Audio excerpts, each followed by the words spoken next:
Hi, welcome to our tutorial on adding Stripe as a payment processor on your forms.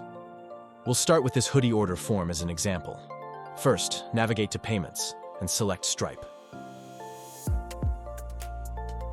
Next, click Connect and log in with your Stripe account. Once your login is verified, you will be redirected back to your form.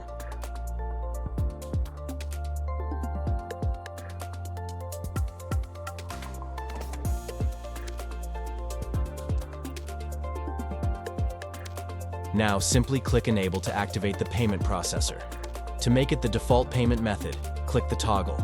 Additionally, you can view your order summary at the bottom of your form.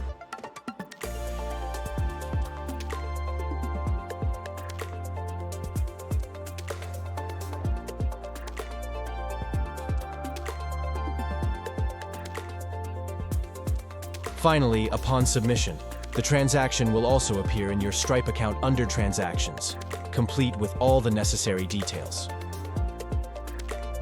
To make a test submission, enable sandbox mode on your form and ensure the test data toggle is activated in Stripe. Thanks for watching. Don't forget to subscribe to our channel for more form building tips and tricks.